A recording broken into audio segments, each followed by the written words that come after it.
السلام عليكم، مرحبا بكم في القناة سميرة في المطبخ. كيف ما ديما نتمنى تكونوا دوزتوا نهاركم بخير وعلى خير وبصحة جيدة، ولا كيتمنى شي حاجة من عنده يا ربي تحققها لي. والله يسهل عليكم، يسهل علينا، يسهل على جميع المسلمين، والله لا يخطيكم. ما تنساوش تدعمونا، ديرونا اللايك والاشتراك، والناس الجداد اللي انضموا لينا للقناة ديالنا مرحبا بهم.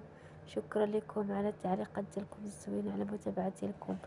المهم جيت نشارك معكم واحد الطويجن ديال البصيلة الزبيب. الدجاج راكم عارفين تيجي واعر زوين مالح وحلو، ما كاين شي حد ما كيحماق عليه، تيجي خفيف وسهل ومتناول الجميع. كيف ما شفتوا معنا حطينا القياس ديال الدجاج تاعنا، يعني الدجاج على حسب الافراد تاع العائلة ديالكم. حطينا الدجاج ديالنا، شلطنا عليها البصيلة، ايوا نديرو لها العطرية، خرقوم، البزار، سكونجبير، يعني التومة، العطرية عامة الا التحميرة. التحميرة كاين اللي عزيزة عليه في المرقة، كاين اللي ما كيحملهاش. حنا ما كنديروش تحميرة في المرقة.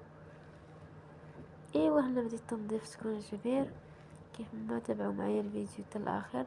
كيف ما كتشوفوا معنا، قبلوا علينا وديرونا اللايك والاشتراك والجرس باش يوصلكم الجديد.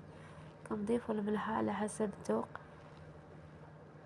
اصلا الدجاج ما كيبغيش الملح بزاف، حيت هو تيكون اصلا مغسول بالملح مزيان. ايوا هذه هي الطريقه.